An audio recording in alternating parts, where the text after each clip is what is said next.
And let me talk to you about, first of all, growth matters. Okay, you're sitting at the table with me right now, okay? It's just the two of us. We're just talking. If you said, okay, John, you're 74, you're at the top of your game, you have 7 companies, you're still growing, blowing, and just moving things out. What is the secret to your success? I would tell you without any question, personal growth. The secret of my success is that I am committed every day to intentionally improving my life. You see, your first investment should be in you. If you wouldn't bet on yourself, why should anyone else bet on you? The first person that you should pour into yourself, as far as saying, I'm going to get some training, is for you. Because you see, a better you makes a bigger you, and a bigger you makes a more influential you. And so this whole area of growth is absolutely amazing. And I have been committed for personal growth for now 50 years. I had a mentor ask me if I had a plan for growth. I didn't. And then he said to me, growth is not automatic. And what he taught me that day was getting older is automatic. Growth is not automatic. I don't have to work at getting older, okay? The calendar just turns those pages. So a lot of people get older, but they don't get better. And he said, John, if you're going to get better, you're going to have to be intentional. You're going to have to have a growth plan. You're going to have to be committed to every day developing yourself, and every day just grab a hold of personal growth. Let me just put it this way. If you're at the head of the class, honestly, you're in the wrong class.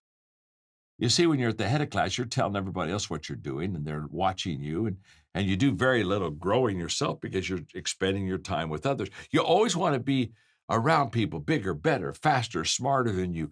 Every month for the last 40 years, I have what I call learning lunches. And what that means is I ask somebody to have lunch with me, and the person I ask to have lunch with me, they're more successful than me, and I don't even eat that lunch. I just take them out. I've got 7 questions I want to ask them. I feed them, and while they're eating, I ask them those 7 questions, and I learn from them, and I learn from their experience.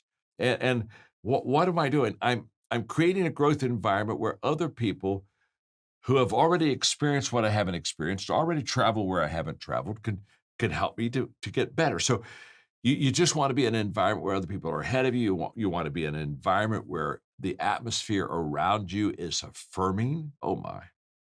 Where you are encouraged. Encouragement is the oxygen of the soul.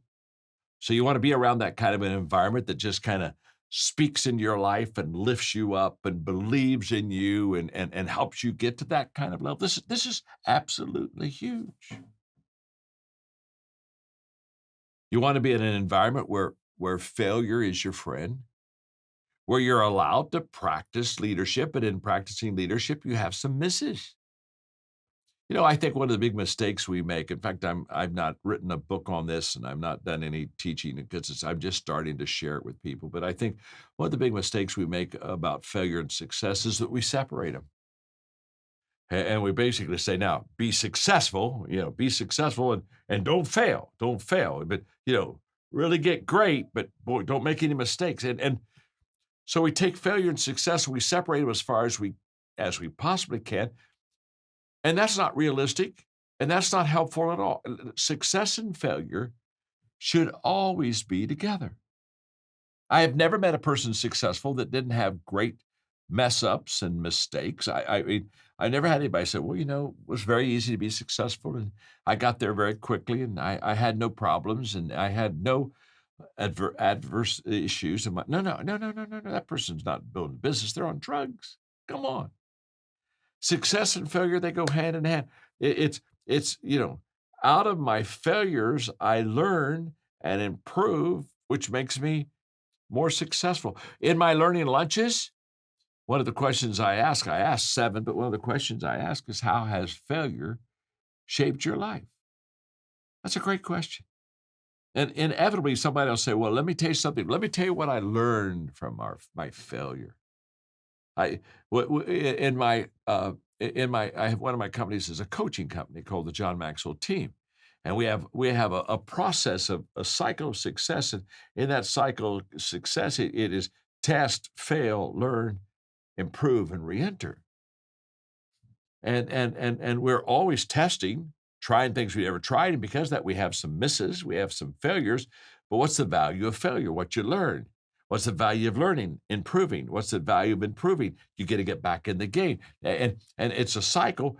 And so we just, every time we go through those 5 steps, we just get a little bit higher. We climb a little bit more. And, you know, 37,000 coaches in 172 countries would tell you that this really works.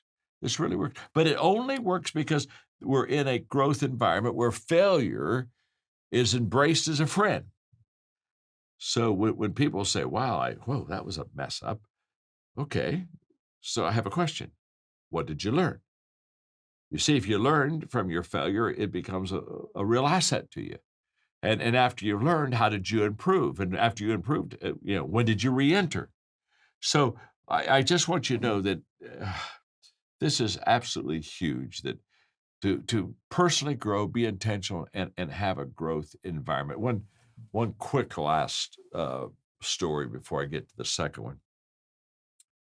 I was in my 20s. I heard Earl Nightingale say that if you would spend 1 hour a day, every day, on the same subject for 5 years, that at the end of that 5 years, you'd be an expert on that subject. And I was so passionate about leadership and I wanted to learn it. I was just a young leader. I said, I'm going to do that. I'm going to spend an hour a day on leadership for 5 years, and I'm going to become an expert on leadership. And so that's exactly what I did every day, an hour, every day. Reading about leadership, talking to leaders, asking leadership questions, practicing leadership every day, 1 hour, leadership. And I thought, boy, Earl Nightingale said 5 years I'll be an expert. So, I'm starting to count down, okay, I've finished with year 1, year 2, wow, I'm in the middle here. I was kind of like Cape Canaveral, 5, 4, 3. And I was going to launch off as an expert before it was all over. But then something happened. It was about the middle of those 5 years that I was spending an hour every day on leadership that I began to change internally. This was amazing. I began to see things in leadership I'd never seen before. I began to have an awareness. I began to sharpen my leadership skills. I started leading better, leading well, leading more. There was a major change going on within me. And now catch this. Up until that time, I was thinking of Earl Nightingale's 5 years and I'd become an expert. So I was doing a countdown, 5, 4, 3, 2, 1, off I go. How long will it take? How long will it take? Well, how long will it take? 5. Well, now it'll take 4. Now, how long will it take? How long will it take? About halfway through this 5-year journey, I quit asking the question, how long will it take? Because I was having inward change because of my personal growth. I was developing my growth capacity. And I stopped asking, how long will it take? And I started asking, how far can I go? This was life-changing. I no longer ask the question, how long will it take? I just ask the question, how far can I go? I'm 74. I haven't even come close to the finish line yet. I'm still growing. I'm still learning. That's why I'm passionate about personal growth. Again, if it's just you and me and you're sitting over here on the other side of the table with me and say, John, what has helped you to be successful more than anything else? Personal growth matters. That's one of the power of 5. Number 2, connecting matters.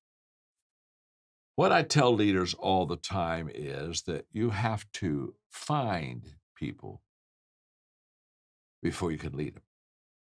And connecting is so essential for a leader. It's essential for you. It's essential for me. I have to go find people, which means I have to spend a lot of time with people.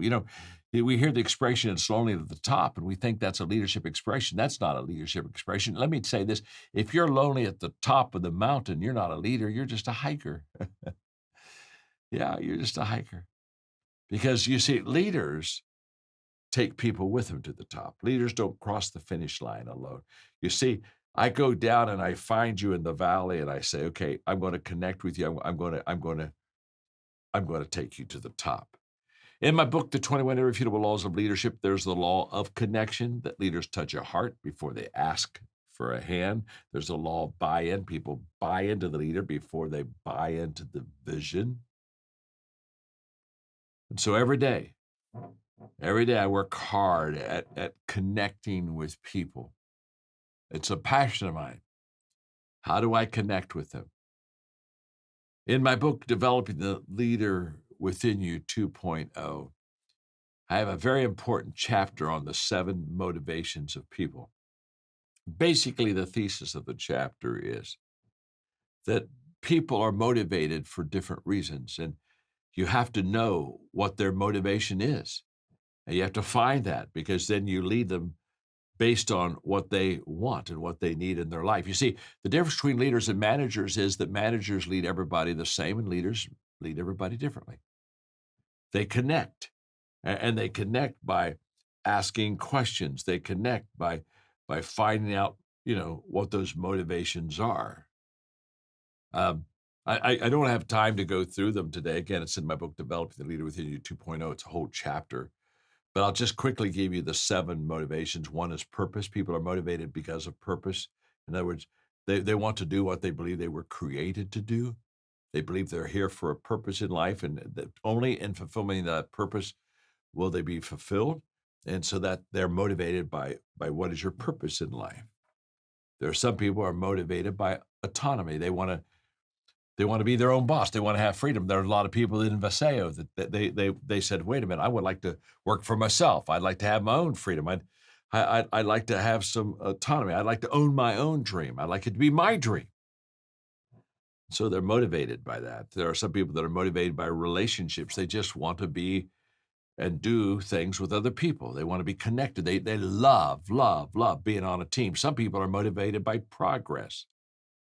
In other words, they just have to see things happen. When I was in college, I worked my way through college, and I literally painted houses. And the one thing I loved about painting houses, there's a whole bunch of things I didn't love, trust me, but the one thing I loved about painting houses is I could see my progress every day. And there were days when I'd say, okay, when I started, I was on this side, and I'm over on another side. And look what I've accomplished. Some people are motivated by progress. Some people are motivated by mastery. And they want to be able to do something so well that they get in that top, 2%. And so they love excelling in their skill and just perfecting it. Some people are motivated by recognition. They just want to be recognized for their accomplishment. They like people to point to them and say, hey, you're the man, you're the woman, you did it. Congratulations, way to go. I love this. Some people are motivated by money. And they just say, wow, I just want to get financially solid. I want to get financially secure. And all of these are important. Why am I giving you that? Because I'm talking about connecting. I'm talking about what are your people motivated for? Look at your team.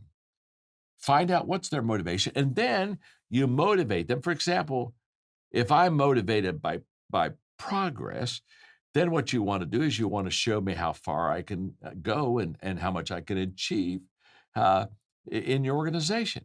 That you just say, hey, well, if say, oh, if you look how much progress you can make if you just do these certain things. Well, if I'm motivated by relationships, you want to make sure that I'm with my team and look what you can do together. Okay, you got the picture, but you got to connect with them.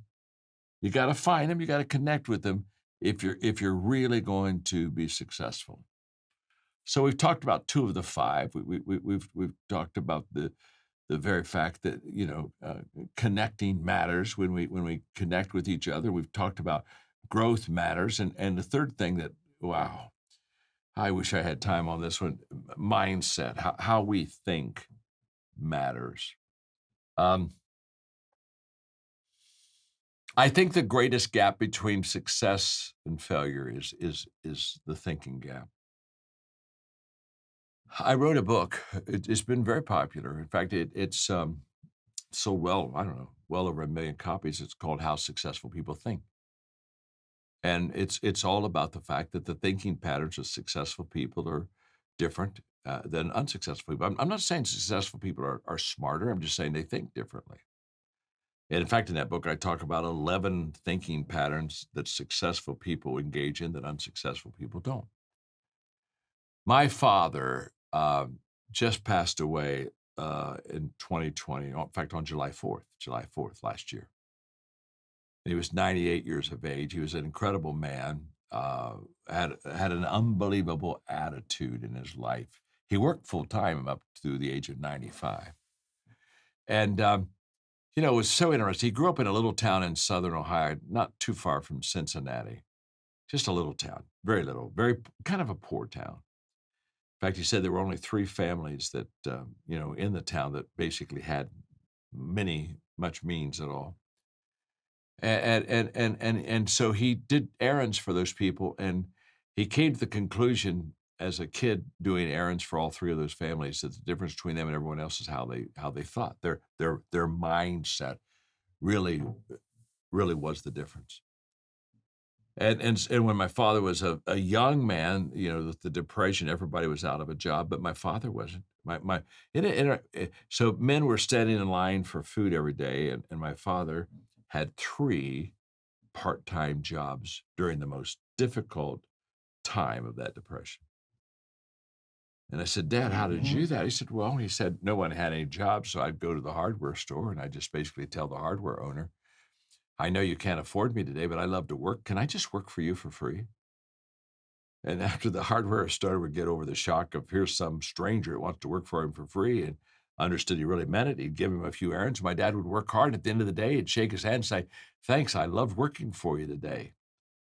And by this time, the hardware owner is saying, "I'm so sorry, young man. My gosh, I wish I could pay you. You really helped me today." And that's not, "No, no, no, no. This is good. I know you can't pay me. It's okay. I just wanted to work for you." And then he would say, if ever you start to kind of recover financially and you have room for maybe a part-time helper, would you just call me? I'd love to work for you. Next day, my dad would go to a different store, do the same thing, a different store. Literally, by the time the first month was over, he had 3 part-time jobs. Now, what's the difference between my dad having 3 time jobs and everyone else standing in line for food? It's the mindset. It's how we think. It is absolutely the difference maker.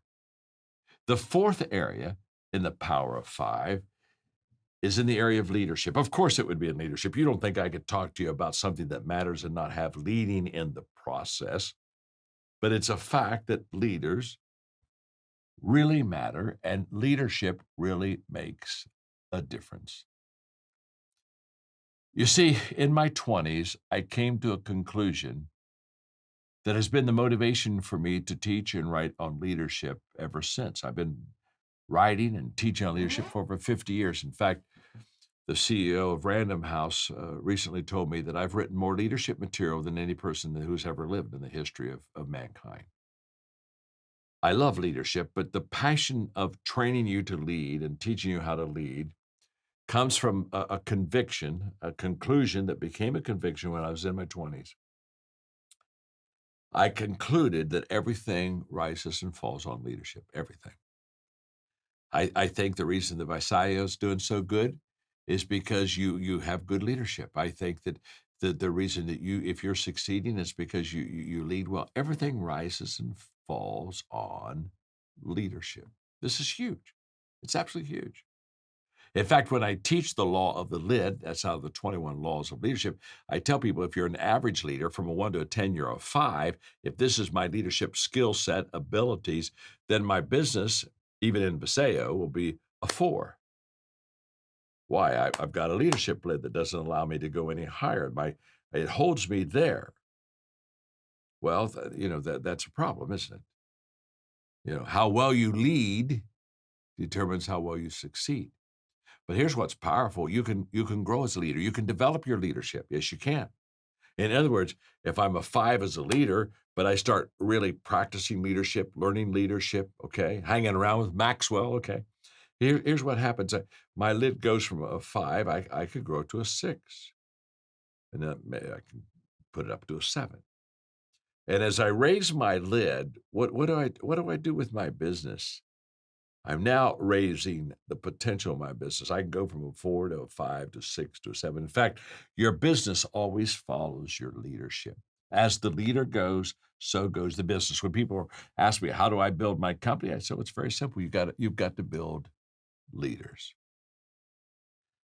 Okay, so there's one more that I want to give you, and that is that significance matters. It just does. Significance matters. Now, there's a difference between success and significance. Success is pretty much about me, what I've done, how much money I make, what kind of house I have, where I live, the car I drive, money I have in the bank. It's pretty much about me. That's what success is all about. Significance is all about others. It's no longer about me. It's about you. How can I add value to you? How can I make a difference in your life? There's a world of difference between success and significance. And by the way, I want you to be successful. In Viseo, I want you to do really well. I want you to be successful. But I want you to be also significant. I want you to take your blessings and your resources and add value to people. Selfishness and significance they're just incompatible. If you're selfish, you'll never be significant. And if you have significance in your life, honestly, you won't be selfish. I've known a lot of successful people in life, a lot, many, and many of them are unhappy. But when it comes to significant people that are adding value to others and they're pouring their life into others, I've never met an unhappy, unfulfilled, significant person. Why? Because we were created to be our brother and our sister's keeper. We were created to add value to people. We were created to make a difference. In fact, to be honest with you, Viseo was created to make a difference. They were created to be significant. They were created to add value to people around the world. And that's exactly what you're doing. You're with a beautiful company that has a very high leadership lid so you can grow and so that you can really make a difference. You see, my journey is very simple. I want to make a difference with people who want to make a difference, doing something that makes a difference at a time when it makes a difference. That's who I am. That's what I want to do. And I have a feeling that there are many of you sense the same thing that I sense. You really want to make your life count.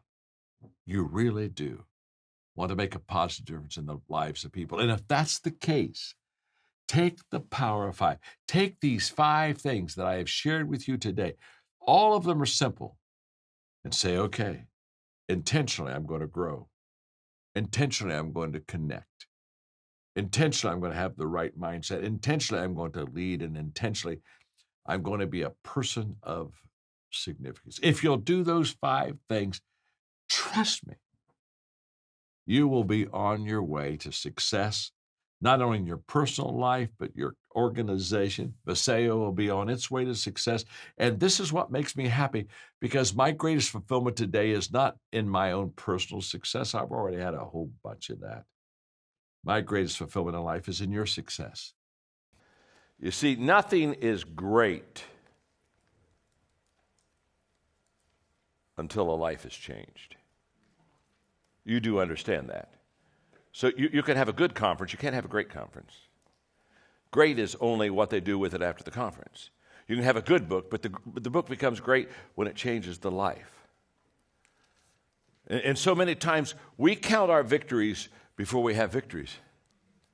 We count our victories because we just looked good when we walked across the stage. And everybody clapped and everybody was happy, and we thought, oh my gosh, what a good conference. Everything escalates and gets better when the people get better. And if the people don't get better, it wasn't that good. And if the people don't change, if the people don't grow, and if the people just aren't reproducing, it never becomes great. See, leaders understand greatness begins with them and what they teach and inspire their people to be and do. But the result of greatness is in the proof of the people. It's in the people. So if you say, well, I'm a great leader, well, How many great leaders have you reproduced? So you're not a great leader because you have followers. You're a great leader because you've reproduced leaders. And so this is going to be a huge day. I'm promising you're going to fill pages of notes, not just a page or two. I don't know who does that, but you're going to fill pages of notes. You're going to have to you're going to have to go straight from here to a massage therapist. You're going to say, just work the hand, work the hand. We just work the hand. I've been taking a lot of notes because one of the things we do in the John Maxwell Company, it's a reputation of mine to give you more than you can handle. You with me? Do you ever go to hear somebody speak and you just kind of sit there for a while and kind of hope for a miracle? You know what I mean? Just say, I know it will sometime get better. And you know, and have you ever sometimes one just walk up and say, you know what, you're not very good. Let me give you a couple thoughts here. Just say these, it'll help you. It'll take you to a new level, huh? Now, the reason I say that is we work very hard. You're here by invitation. I mean, we do these things quite a bit. We got to pack this thing out many, many times. But we just said, no, we want the right people in the room. We want the right people in the room because then it reproduces itself. So I've worked hard. I'm going to do the laws of growth. I'm curious, how many of you have the book, 15 Laws of Growth? Raise your hand. Oh, look at that. Yeah, that's good. That's really good. That's very good. You notice I didn't ask how many of you had read it? I'm delighted today to talk to you about some of the laws of leadership. And the first one I want to talk to you about is truly the first one I should talk to you about. Now, there are 15 of them. But you have to understand, there's one that I think is foundational for the other 14. Not more important, but foundational, and that's the law of intentionality. And that's where we're going to begin today. The law of intentionality just basically says, growth is the only guarantee that tomorrow is going to get better. Oh, isn't that good? If you're going to grow, and if I'm going to grow, we're going to grow intentionally. Now, I'm talking to leaders today. I love talking to people that lead many people. And to be honest with you, if I could just literally come off the stage and I could get real close to you and we could have kind of like a one-on-one conversation. There are two questions that I would ask you, and the two questions I'm about to ask you will really determine how successful you're going to be in this business, without any question. These are the two questions. It's not like there's 3 or there's 4 or there's 7. There's 2, okay? Just trust me on this. I'm an old man. I know this. I've been around the block a few times. And there are 2 questions that if you can answer in a positive way about yourself, you're going to be very successful. And if you really can't answer that in a positive way, to be honest with you, you're not going to be near as successful as you would like to be. The first question is very simple. What are you doing to develop yourself? And if you'd say, my gosh, John, I'll tell you right now, I'm doing a lot to develop myself. I've got a personal growth plan, and I'm intentional in this, and I'm doing this on a daily deal. If you could say that to me, then I'd say, hey, we're in good shape here. We're in good shape, because that's the key. You know, what are you doing to develop yourself? And by the way, the reason that's first is not because you want to be selfish. It's kind of like almost a selfish question. The person says, well, why do I start with myself? The reason you start with yourself is because you cannot give what you do not have. So you better start with yourself. Because if you're leading others and have nothing to give them, nothing to share with them, nothing to teach them, then I can promise you, you'll never be what you want to be as a leader. And I can promise you that after 40 years of personal growth, the secret of any success, if I've had any success at all, the secret of that success has been personal growth in my life. And growth has literally placed me where I am. So what are you doing to develop yourself? It's a huge question. And the 15 laws the 15 laws of personal growth, basically these laws are all about developing yourself and developing the second question, what are you doing to develop others? You see, on the first question, you're foundational for your future. The second question is all about compounding, multiplication. That's where you build a huge business, when you know how to develop other people. And what we have to understand about the law of intentionality is that you cannot develop yourself and you cannot develop your people unless you're intentional. And I discovered that in my 20s when I sat down and had breakfast with a guy named Kirk Campmeyer at the Holiday Inn in Lancaster, Ohio, and he asked me the question, John, do you have a plan for personal growth in your life? Didn't have a plan. Didn't know I was supposed to have a plan. Nobody ever told me I was supposed to have a plan. I graduated. I was working hard, doing my very best to reach my potential, but nobody ever walked in my life until Kirk Campmeyer did and said, John, do you have a plan for personal growth in your life?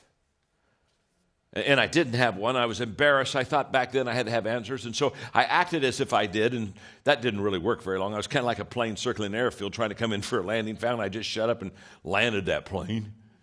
And he looked at me, and I'll never forget, he said, you don't have a plan, do you? And I said, no, I don't have a plan. And then he said to me, John, growth is not automatic. If you're going to have to grow, you're going to have to grow on purpose.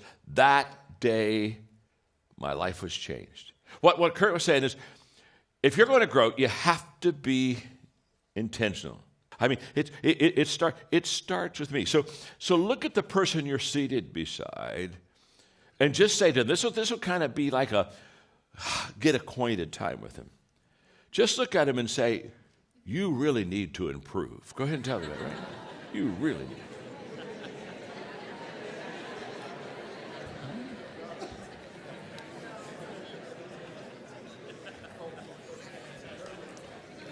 Now, wasn't that fun? Wasn't that fun? Isn't it fun just look at somebody and say, you know what, you really need to improve? Yeah, it just rolls naturally off the tongue. Now look right back at him and say, I need to improve. Now you said that with a lot less enthusiasm. I mean, did you hear that? I mean, when I said, tell the other person you need to improve, I mean, it was loud. You need to improve. Yeah, well, yeah. I need to improve. Yeah, I need to improve. Now, the problem is we have what I call growth gaps. The reason that we're not intentional in our growing is there are just some gaps that keep us from getting to where we need to go. And I'm going to give you about a half a dozen of them really quickly. The first one is the assumption gap. And the assumption gap just basically says, I assume that I'll grow automatically. You see, most people, they live by assumption. 99% of people today are just assuming, that somehow they'll get better. Very sad, folks, very sad. Because let me tell you something about assumption. Assumption is a huge disappointment in life. You show me a person that assumes, and I'll show you a person that almost daily is disappointed. So, the first gap is a gap that leaves many people short, and that's just the pure assumption gap. The second one is the knowledge gap. And the knowledge gap is basically, I don't know how to grow. And we've all been there. In other words, okay, I know that I need to be intentional in my growth, but I really don't know how to grow. I've been there. Now, I brought something with me today that's very special. It's a kit, and I'm just so pleased to have this because this kit is very important to me. Now it cost me $799, and I got this kit. I got this kit back in the 1970s. Okay, and this was my first personal growth kit. It's Dynamics of Personal Goal Setting by Paul Meyer, Personal Success Planner, and I was so excited. It cost $799. Now you have to understand, I made about $800 a month. So get the picture. It took me 6 months to buy this kit. I saved up. We didn't have credit cards back then, and I just saved up and worked hard. And it took me 6 months before I had enough cash to buy this kit. And I was so excited when I got it. And I mean, I opened it all up, and this is just amazing. You'll just see some things here that just crack you up. It had, for some of you young people who've never seen this before,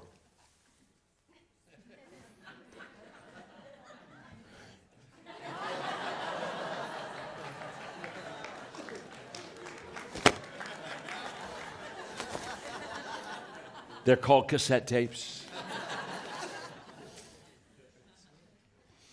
And I remember taking the first cassette tape out, putting it on my little cassette player, opening this up. Oh my gosh, this was so wonderful. That wasn't. They had page by page plans. I go through the plans and listen to the tapes and go through the plans, listen to the tape, go to the plans, listen to the tape. This was my first growth experience. And the ROI on this $799 kit,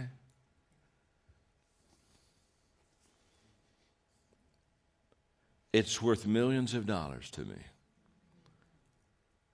Yeah, you heard me right. Millions of dollars. And experiences and a lifetime of growth. And what's interesting is, now here's what I want you to hear. The value of this kit, the content was good, but that wasn't the value. The content was good. But as I look back now, I say, what made this so special? What made this so special is very simple. This is the kit that got me started. Hear me out. The value of what you do for people is not so much what you give to them as much as it challenges them to get started. Getting started is absolutely the key to life. And by the time I finished going through this personal growth kit, by the time that was all finished, I had 6 months of day in, day out personal growth. And what it did is it developed a habit in my life. And by the time I finished with that kit, now I'm used to spending time every day in personal growth. It got me started. I mean, this is worth this whole lesson if you can just get this. The reason I'm so passionate about personal growth is personal growth keeps me prepared. In other words, if I'm continually growing, I continue developing myself, and I'm continually learning, and I'm continually doing new things and going to another step higher, can I tell you what that is? That constant growth is the preparation for the opportunity. So when the opportunity comes, here's the way. You don't go into an opportunity, you grow into an opportunity. And so I'm passionate about personal growth because for that person who says, wow, I had an opportunity, I wasn't ready. If you're growing, you're always ready. Because after I intentionally started growing, I made a commitment to grow as a leader. I started writing, I became an author. I developed growth resources for other people. I founded my first company. I began training conferences. Everything I can think of that has ever been good in my life was a result of the fact that I started personal growth in my life. I know I'm known for leadership. I understand that. But my passion in life, more than anything else, is personal growth. Because if you grow personally, you can be a great leader. But if you don't grow personally, you can't be a good leader. Everything in life that you're ever going to want is based upon your ability to develop yourself. So Kurt Kampmeyer said, John, you can't just accidentally grow. You got to grow on purpose. And so I started. And I got to thinking yesterday when I was getting ready to, kind of my last preparation for this lesson, I got started, and guess what? When I got started, let me tell you what I didn't have. I didn't have experience. I didn't have knowledge. I did not have a model. I did not have a mentor. I did not have a plan. I did not have a fellow traveler. I did not have resources. I did not have money. I did not have a growth environment. But I got started. You don't stop or not start because of what you don't have. You don't start because you don't realize yet that the fruit of everything good in life begins with a challenge. There's nothing easy in life, worthwhile in life. Everything is uphill that's worthwhile.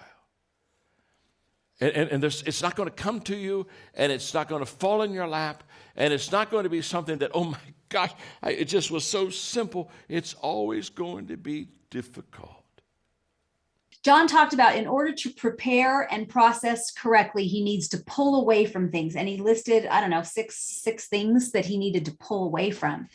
And at the very end, he talked about occasional high performance versus consistent high performance, and then paying the price every day. Now, if you guys are like me and you're like a type A person and you hear that, the first thing that I think of in all transparency is I think that sounds overwhelming because I'm already all systems go in so many things. So now if I have to can think of myself as like bringing high performance to everything I do.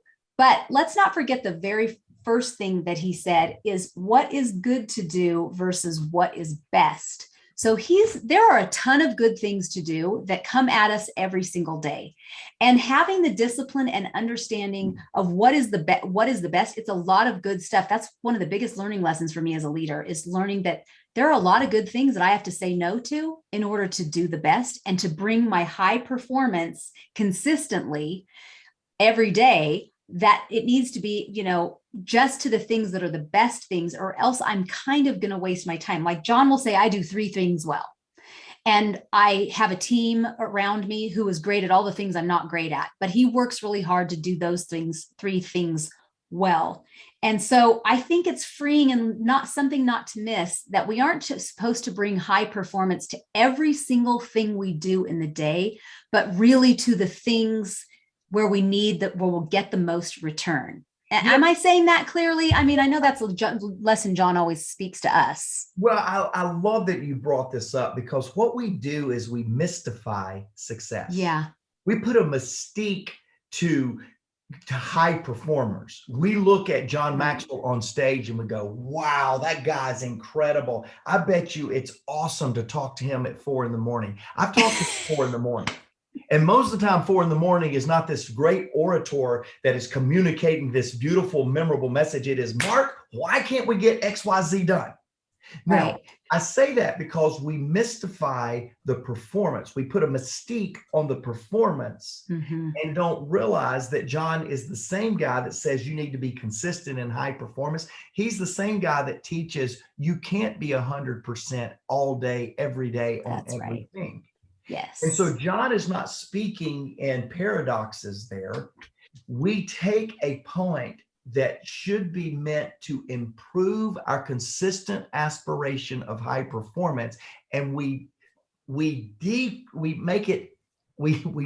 cause it to lose credibility because we think we got to do that all day long.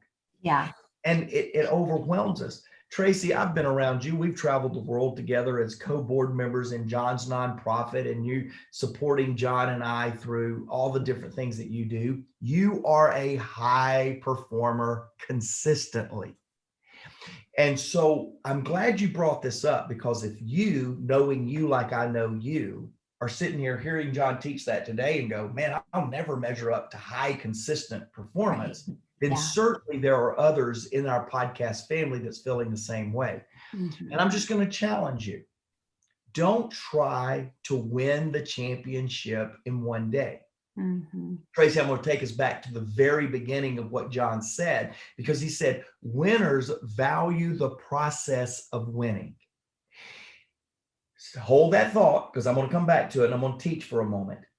Winners value the process of winning. Value the process of becoming a consistent high performer without the burden of becoming that overnight. If you got impacted by something John said today, wake up tomorrow and be a little bit more consistent in your pursuit of high performance, rather than waking up tomorrow discouraged because you failed at X, Y, or Z. Right. Going back to the point of winners value the process of winning. Value the process of improvement. I am an Atlanta, Georgia native. There's not many of us. I love sports. What being an Atlanta, Georgia native and loving sports means is there are 99.9 seasons of every sport in our city that I'm disappointed. 99.9%. But today, December, the last podcast of December, I can say right now that the Atlanta Braves are the world champions. Oh, yeah. I know that was about 2 months ago, but forgive me, I'm still living in the glory of being world champions. But listen to this. Listen to this. I'm thinking as we record this podcast, I'm thinking of the interviews with our coach and with a couple of our champion performers right after the World Series. And I don't know if any of you stayed up East Coast past midnight to hear the interviews, but I did. I missed that again because I was reveling in the moment. You know what every one of them said, Tracy? They were like, man, we were awesome tonight. Oh my, the sweetest thing about tonight is the win tonight. No, it was 6 games into the World Series. It didn't take us 7, but it took us 6. It wasn't the fact that we finished it in 6 rather than 7. You know what every one of them said? The sweetest thing about this victory is in August, we were not even a 500 winning percentage team. Mm. The Atlanta Braves of 2021 that are the world champions were the latest team to ever get to 500. In other words, just as many wins as losses in the history of the World Series.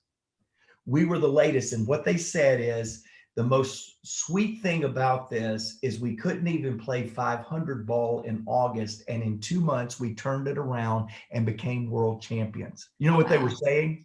We love the process more than the win tonight. That's right. We love the fact that we were bad, but now are good, better than we love the great experience of championship. Guys, winning is a habit. You know what the most favorite part of this subject title should be for all of us? The word habit, not the word winning. But most of us want to focus on the word winning as if it is the formula. The formula is not winning. The formula is habits that take you to winning. That's the secret sauce. That's amazing. And they had a lot, winning the World Series. That's beautiful. And congratulations to all you Brave fans. Thank you. I'll take it. Thank you. But it really is, winning is not necessarily winning the end. It's all the wins along the way, the successes that you find along the way so that you enjoy the process. And so if some of you are thinking like, man, I have some bad habits. I quickly grabbed, while I was listening to John, I grabbed off my shelf this book, Today Matters, and John referenced it. He also kicks off with talking about the uncomfortable things that are necessary in order to develop habits. And I love all of that. And then it leads into habits, develop actions, actions develop attitudes, and attitudes develop a lifestyle. And then he lands on 4 things. He talks about the goals that he sets for himself, get areas that he gets comfortable, getting uncomfortable applying in these areas, which are intellectual and mental growth, physical growth, spiritual growth, and relational growth. 4 areas. Why, Mark? Those seem pretty simple because what are we? We are human beings. And as human beings, every leader is a human being.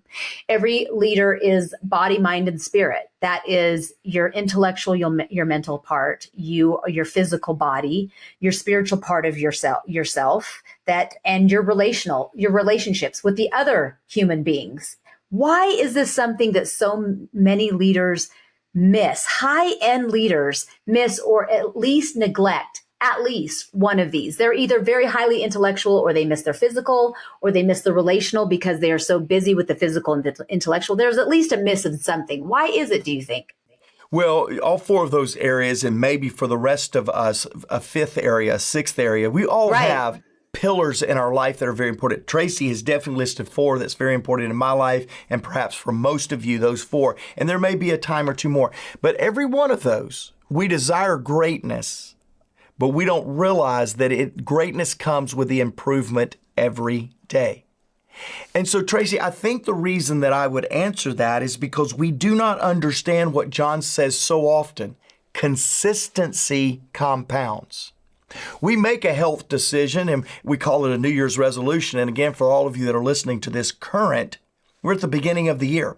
2024 is not going to be great because you made a New Year's resolution. In fact, 2024 is not going to be great because you've already done your workout before listening to Tracy and I this morning. It's going to be great when December comes around if you're still consistently living out the decisions you made today in January. It is the consistency compounds that is the difference maker. It's not the decision. People make decisions every single day. It's not the fact that you did it today that makes the difference. It's that you did it day over day, day after day, week after week, month after month. And here we are in December of 2024. And you can say, I have done that on a consistent basis. Consistency really does compound. So when John says you will change your life until you won't change your life until you change something you do daily, the LY in the daily is the important thing. Not you will change your life if you do something different today than you did yesterday. Because most of us go back tomorrow to what we did yesterday and forget the moment of today. Consistency compounds day over day, week over week, month over month. So at the end of every year, we know that you have a time where you break away and you really look at your year past and you look at the year coming forward. And so these pillars that you have, I know that you identify certain things that you're going to do, but do you also have, and ways that you'll measure them in these pillars, do you also have something that you do with your team? I do. So every beginning of every day, in fact, in 1 week from this podcast, we will have our State of the Union. And in our State of the Union, and really we call it our State of the Culture, in our yearly address, we began to talk about what we're going to accomplish this year as a team, what we are going to challenge each of our teammates to accomplish as an individual, and what we're going to accomplish with the mission, the vision, the purpose of our organization. Because oftentimes what happens, Tracy, for all of us, is we begin with a discipline in mind rather than an end in mind. And when I can begin an exercise routine with the end goal of running a marathon, I do better job with the daily discipline rather than say, I just want to run every day. When there is something, an objective, a carrot to be pushing for, things begin to happen in a much greater way. So if we want to have a better team, we want to be more profitable, we want to turn this business idea around, we begin by casting the vision of the outcome and then set the disciplines that's going to happen. Let me take a minute, Tracy. This is true for each of you listening today. For all of you, this is true of you that want to create a discipline today. In fact, I've asked our team, we tried this in December, it went so well, I've asked the team to create a process that will make you better as an individual. We call it Every Day with Purpose. And here's what I want to tell you. If you want to continue your journey of improving every day, we're offering all of you, our podcast listeners, this online course, Every Day with Purpose. Now, usually this course is $199, but because it's January, because you're listening to the podcast, and because I believe with all of my heart that it is your daily discipline of constant doing it day in and day out, consistency compounds, that will make this product your best friend. So this week, rather than $99 or $199, we're going to offer it to you for just $49. If you'd like to purchase this course for yourself or maybe a teammate, maybe a growth mate, just scroll down to the show notes and wherever you're listening and click the link and take the journey with us. And I'm going to challenge you first and foremost to go the way before you tell somebody else to go the way. Show the way before you try to get somebody else to show their growth. But do take somebody with you. And Tracy, again, it comes back to what I'm saying, and that is when consistency begins to compound, we look back and go, wow, I didn't know we were that good. You're not. But guess what? You're not as bad in the beginning as it feels like either. Over time, you will begin to be better, and it's because of consistency, not because you're actually all of that better. You're better because you consistently did it day in and day out. That's right. And so I'm curious now that you've established those things, and once you establish that with your state of the culture with your team, and I'm sure that people are looking to do that, even if they weren't planning on it before, they're maybe thinking of that for their team now. I'm going to give you an intentional growth plan right now. It's just so simple. Let's go. Okay, here's my intentional growth plan. Number one, make a commitment to intentionally grow. That's where it starts. You say, well, John, that seems really simple. Make a commitment to intentionally grow. Guess what? It's really simple. Make that commitment to intentionally grow. Number two, make that commitment public. A commitment that is not public is worthless. Because let me tell you something. We all have a tendency to stray. We all have a tendency to give up. We all have a tendency to get off course. Come on. There's something beautiful about a shared commitment. A shared commitment becomes a strong commitment. Number three, identify the areas that you want to grow personally in. Identify them. In other words, sit down and say, okay, where am I going to grow specifically? Now, I'm going to help you here. When you start identifying the areas that you're going to grow in, it should be at least 2 and no more than 5.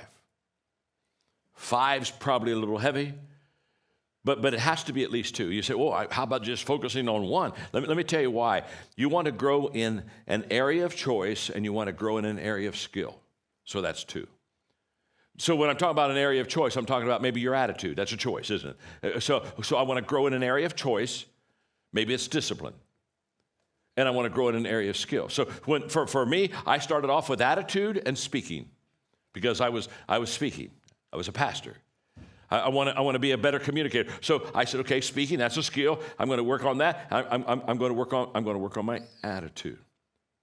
So identify what are the 2 areas at least that you're going to grow in. And then number 4, invest 1 hour a day in those 2 areas. Every day, including Sundays. Every day, 7 days, 7. Every day. Okay. And when you spend that hour, I'm going to even tell you how to spend the hour. You spend the hour this way. Here's the way it works. Preparation, practice, reflection. Preparation, practice, reflection. Preparation, practice, reflection. Preparation, practice, reflection. You do it every day. Whether it's your choice or whether it's your skill. You prepare a little bit, practice a little bit, reflect a little bit. Every day. You're going to find this is just huge for your life. Number 5, invest 1 hour a week on reflection and writing on what you're learning. To take an hour every week and say, okay, for the last 7 days, this is what I've been practicing, this is what I've been preparing for, this is what I've been reflecting, and start that. Now let me tell you the secret on this. Now, because I'm kind of now talking about writing, I'm talking about maybe journaling a little bit. Let me tell you something. Don't try to journal a lot. Start with jotting. Jot before you journal. See, I jot every day. I don't journal every day, but I jot every day. 4 or 5 words. Oh my gosh, they're just mental kicks for me, okay? And then at the end of the week, you may have like 12 jots down. You with me? And you go get those jots, and you say, okay, now I'm going to spend 35 minutes. I'm going to start writing. What did that mean to me? Just jot and then journal. And then number 6, share your growth with someone. Every week, find somebody that you can share your growth with. And let me tell you how this works. You sit down with, I want to tell you what I'm learning. I want to tell you how I'm growing. Now, here's how this works. This is beautiful. When you share your growth with someone, if they're happy, do it the next week. You with me? Oh, okay. Well, let me share. Can I share with you now? See, so if they're happy, keep sharing. If they're not happy, start moving. Don't ever spend time with people that aren't thrilled with your progress. The friends I dropped in my early years were those people that weren't thrilled with my progress. Are you with me? They weren't thrilled at all with my progress. Those are the ones I left behind. I got some new friends. That's what you got to do. Because let me tell you something. If you become intentional in your growth, you'll outgrow almost everybody you know. Chris, what has it been? 20 plus years that you and I have been in this environment. And we've talked about growth, I guess, every way that we can. And yet today, it's just as relevant in your 20 plus years of tenure, executive on our team, running the nation, running around the nation, speaking, and yet you're still growing. I know that about you, and I'm the same way. I've just been challenged. Even most recently, I've been challenged to grow significantly. And so, hey, I never get tired of this subject, and I never get tired of this subject talking to it with John, 75 years young. Still doing it. Still doing it. Never get tired of working alongside of people like you that's still doing it. So, man, I'm excited. Yeah, when I found out that this was the topic we were going to talk about, I was like, this is so appropriate because I don't know where I would be today if I didn't work in an environment. I know you would say the same thing. And then to be modeled by John, it's not you're on the road with John. You guys are at different conferences, speakers, and meetings. And without a doubt, I always see him taking notes. Then you get in the car and you're like, man, here's what I learned. What did you learn? You better be ready to answer that question because he just models that. And he's kind of given that to us. So much so that I brought this for those that are watching on YouTube. I love it. Okay, this is a little show and tell. I love it. I did it yesterday too in our leadership team meeting. I'm in a show and tell mode. We're going back to elementary school. I like it. But that's all right. So much so that as you helped us cast vision and come up with our mission and what's important in our organization, and we do believe that everybody deserves to be led well. Obviously, you wanted people first. We get that. That's 100% us.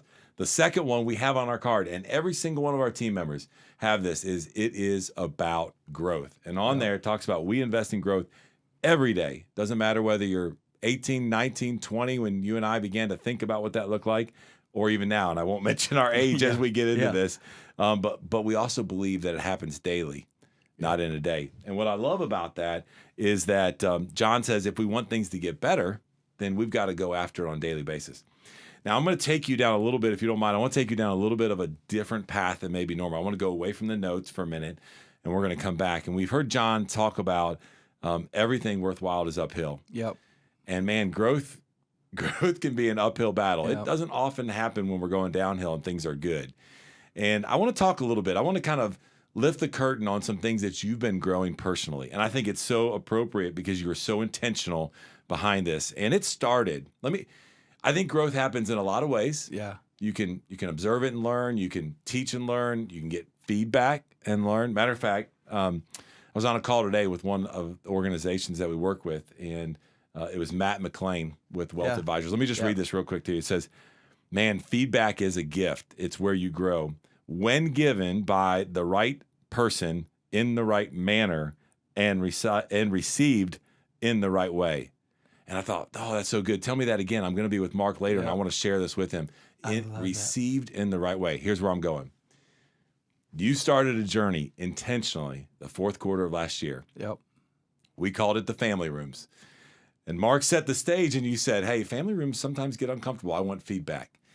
And that began a growth journey that I haven't seen in you in a long time, and we're going to unpack that just a minute. But what I want you to do is I want you to take us back. And what was the intentionality behind saying, man, I want feedback. I want these family room conversations. I want to grow. I want us as an organization and a culture to grow. Talk to us a little bit about that to set the stage of now what you're doing, and we'll talk about that in just a minute. Well, I started getting a little bit of feedback from teammates, and I started getting feedback from key relationships like our thought leaders that perhaps our culture was missing a beat or was missing a little bit of something. Come to find out, it was we were saying more than what we were doing. We were not completely matched up in our actions. So it started there, and then that caused me to go, I've got a problem in the organization. What is our problem? What is that? And this is not at all a negative thing. This is very powerful and positive as we unpack this, I'm sure. But I went to John, and I did something that I do all the time with John. I state the problem. I see if we have agreement on our problem. And then I'm always prepared with 3 suggestions to remedy the problem and then a recommendation. Here's 3 suggestions, John, but here's my recommendation. And John and I just have this formula for how we have led him, the visionary, the owner, and me, the CEO, the implementer of his vision. Well, that has changed a little bit, but John's mentoring in my life has not changed. We still have that same formula. Yeah. So I went to John. I said, here's my problem. And what was interesting, and I won't dig into this because that's not the subject today, John didn't agree with me. Now, we beat it up for about 10 hours of playing time. John, this is why I think this is the problem. Yeah, I think it is the problem. No, it's not the problem, Mark. No, it's not. And finally, after he had listened to me long enough, which was about 10 hours, he identified the real problem. And the real problem was that I needed to roll up the sleeves and get engaged in the lifeblood, in the culture, in the day-to-day rigor of our organization. Yeah. And so that started it. And so the best way I knew to do that as a conclusion to John and I saying, I've got to roll up the sleeves and get involved in what's going on in the organization, were these family rooms. Chris, you were a part of them. Yeah.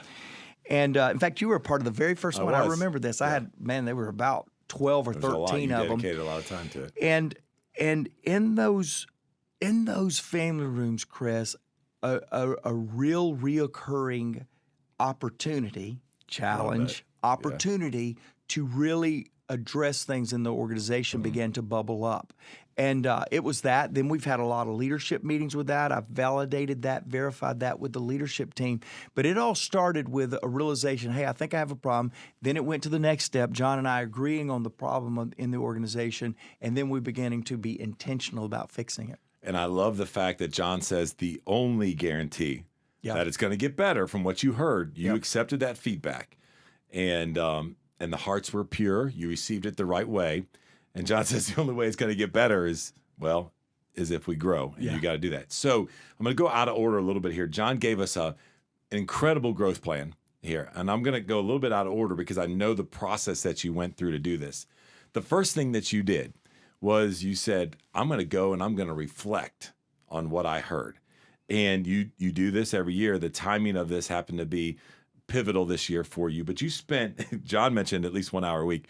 I think you accomplished a year-long process of that in probably just about 3 days. Talk about then what you heard, what you learned as you're growing through this, and the reflection and how powerful that was and allowed you to come out of that with a tremendous growth plan that we'll talk about after that. Yeah, so before the growth plan, it started with I read a book, I think I have recommended on the podcast, Chris. It's by Gary Keller, which is one of the founders of Keller Williams. Yeah. Gary Keller wrote a book called The One Thing.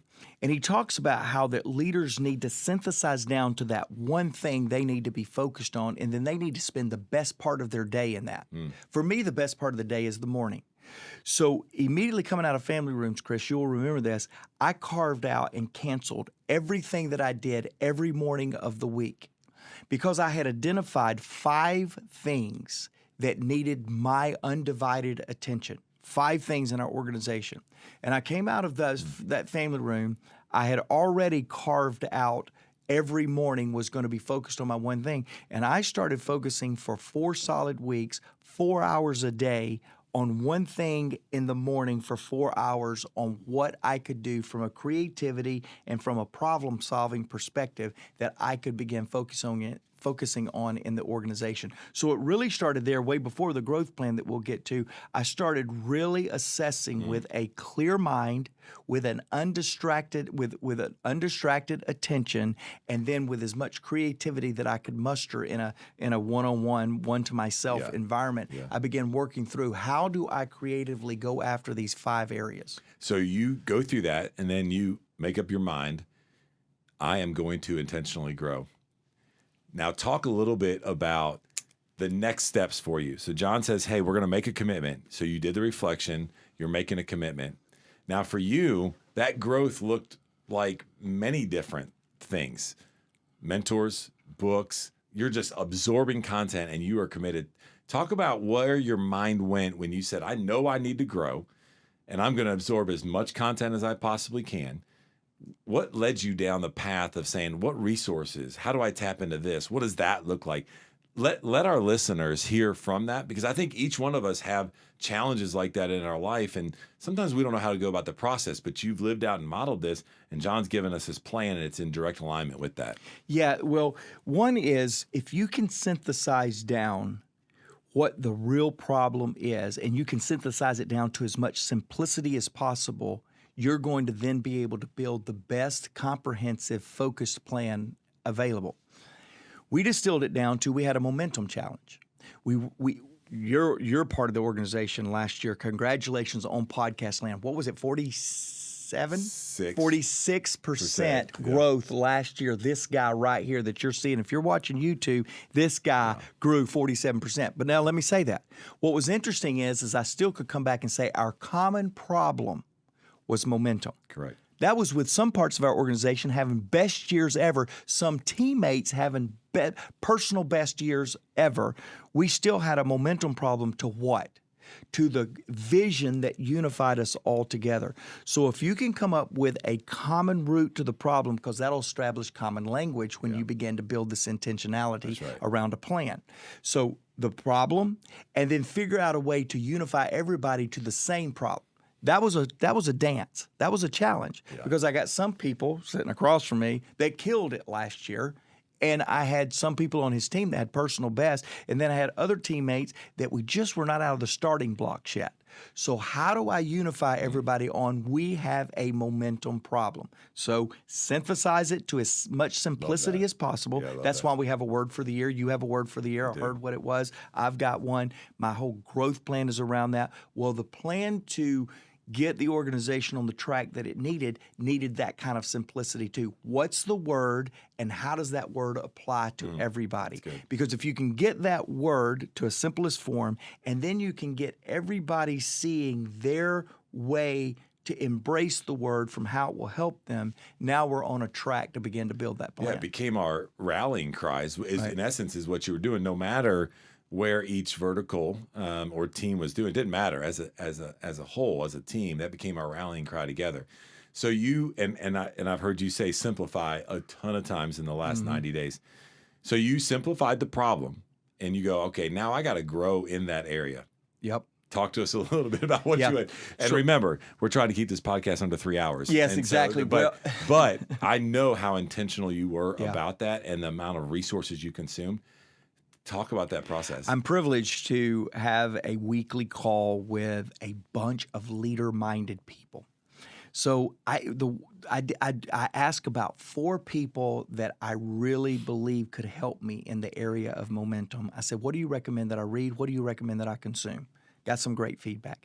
Then I went to my call to hundreds of people and I said, hey, if you've got a book or a recommendation on momentum, let me have it. And I just took all of that, assimilated. There was a lot of redundancy. People recommended the same thing. Then that became at the top of my list. Yeah. And so I have been, in fact, yesterday in a leadership meeting that you and I were in, somebody brought me another book on momentum. And I'm just consuming that and digesting it. So going back to my 4 hours in the day, I would spend 2 hours reading a book on the subject matter that I had before I even started my 4-hour day. And again, all that comes back to get people to give you input from their perspective with the clarity and the simplicity that you're going to lead the team. Do the clarity and simplicity on what you're going to grow into. And like you said, I cannot remember, but one other time maybe that I have been this diligent in being a sponge on content on one piece of subject matter. I have read and consumed. You see it every time I come into a leadership meeting. I give you a new tidbit that I have read to give us common language on what we're going to do. Yeah, and what I've also seen, and I haven't mentioned this to you, but I watched you walk the fourth quarter and then through the end of the year and the reflection, and there's some discouragement there, certain things, right? All of us have discouragement areas of our life that we wish we grew in, right? But what's been fascinating for me to see, and again, this will be the first time you kind of hearing this out of my mouth, which is when I saw you prioritize that, and I mentioned to you yesterday, this can be so good for the company, but it's been so good for you as a leader because when you prioritize that and this growth and the intentionality of growth that John's talking about here, you become I mean, happier might be a little bit of a soft word, but you become stronger, you become more confident, you almost become more resilient to that uphill battle that we're taking. And what I love about it is you absolutely, John's second point in the plan is you make that commitment public. Yeah. And you do that. You talk about it. We're talking about it on the podcast. Yep. But more importantly, you share that with specifically our leadership team every time you come in there. And John says early on in the lesson, what are you doing to develop yourself and others? Yeah. And I know that we are growing. I've read more books, not than you have, but that I did in the first couple of weeks of last year because of the challenge that you're putting out with us. What's the intentionality behind sharing not only what you're learning, but sharing what you're consuming and how you're doing it with your team? Three reasons, Chris, that comes to mind immediately. And like Chris said, this was not scripted or prepared, but three reasons. One is accountability.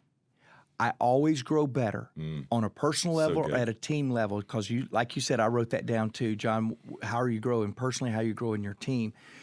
I want to put it out there that I want my team, our team, to know that I'm growing. And I'm putting it out there. These are the books I'm reading. And then I come and show you what I'm reading with things that we're doing. That's accountability. The second reason is common language. I want people to know what is driving the intentionality around my leadership right now. What's happening is you're picking up some of those books. Yeah, others 100%. are picking up that book.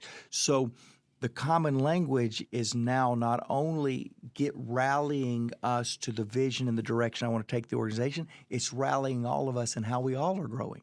You're growing. Yesterday's leadership meeting, and again, this is just family talk, which I love this podcast, by the way. Yeah. Yesterday, the way we complimented one another was staggering to me. I don't think we've ever complimented one another as much as we did yesterday in that meeting.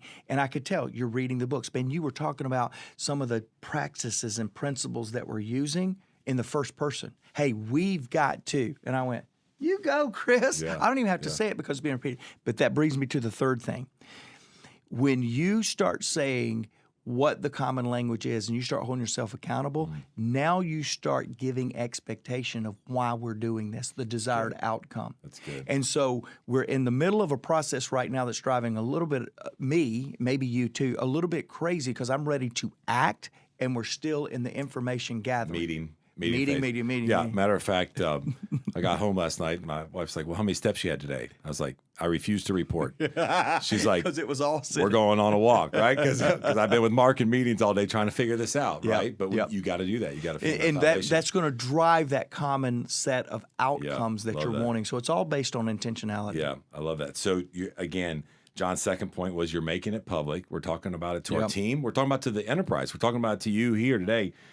John's last point is you're going to share what you're learning, which you're doing. I want you to close on this thought of growth. You and I could talk about this because we are the product, right? We've been doing it for a long time. It's what we believe in, and we've seen the growth. John mentioned something I think is really important in here. He's like, hey, start off by saying, what's one area of growth of choice? And then what's one area of skill? And you every year come out of your time and your reflection with, yes, a word of the year, but you also, being a person of faith, have a choice that you make of what you're going to study this year from a growth standpoint, tie it to leadership, tie it to your growth, whatever. And then you also have a skill set. Talk a little bit about the power of having both of those, how you come to them in your growth journey, and then what that looks like.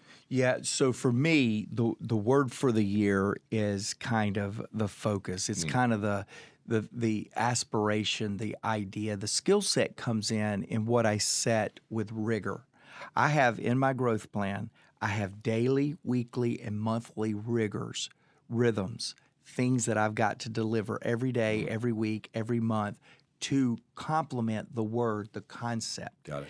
And so I think what I feel like John's talking about here is if you don't have skill sets to go along with the strengths, if you don't have rigors and disciplines to go along with the word, then it's going to sound nice, but you're not going to see that tangible momentum. Yeah. And that's what I have found. The people that are the most effective today, people that are listening and viewing this podcast, you're writing it down. I'm proud of you. Congratulations. I'd give you a standing ovation if I could. But it's the people that get an action item, something that is a skill, something that is a discipline that's going to bring the greatest amount of results after a conversation like this. I hope that between John, Chris, or myself, we've given you a note to capture. And I'm sure we have because John has. John so we're us. good. Yeah. But what I hope just as much, not more than, but just as much, is you put a skill, a challenge, an application to it that will make you effective. I do a year-end review every year. I'm reading a lot of books on momentum, but I'm telling you, it's these meetings that we're having that is making that more powerful. Yeah. The idea, the concept, the discipline without the skill application would render it useless. I would contend. Maybe a little bit of useful, but I'm going to tell you, learning without application is not growth. Yeah. Remind us again, how many years you been with John? 23. 23 years. And you would admit, and you did, and I would absolutely back you up on this, the last 90 days, for the greatest growth you've had. 23 years with the greatest leadership organization and leader that you and I know, and yet you're still growing at a pace. Like, that's what we should strive to do. That's what makes things better. As we wrap, one little question on this. You spend all this intentionality. You build this growth plan. How often do you review it? How often do you go and check it? How often do you hold yourself accountable to it? Because what I want our listeners to do is I want them to develop a growth plan, because we want them. We know what's on the other side of that. It doesn't always get easier. Sometimes it gets even harder. But man, we want that for you, because everybody deserves to be led well, and we want to add value to you. And this is the best way. And John talked about, this is where he started. This is where you need to start. You can be intentional about it, and you can develop that. And then maybe never look at it again, and kind of, how often do you, that rigor that you developed and you try to follow, as you wrap up, how often do you check that and hold yourself accountable to it and adjust it, or maybe just check the box?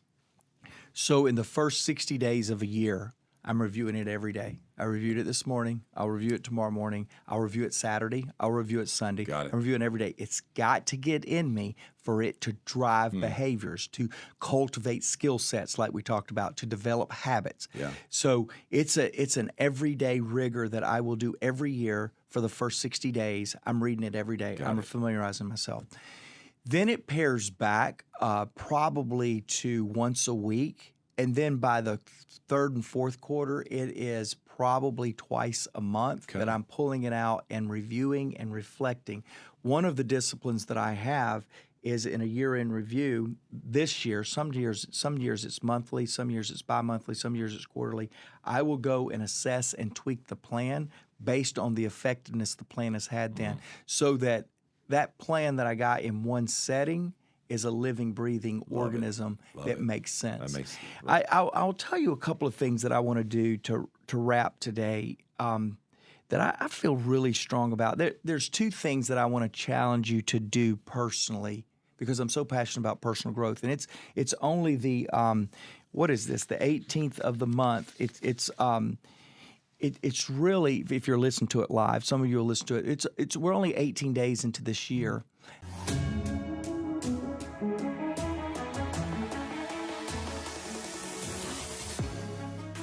Welcome to the Maxwell Leadership Executive Podcast, where our goal is to help you increase your reputation as a leader, increase your ability to influence others, and increase your ability to fully engage your team to deliver remarkable results.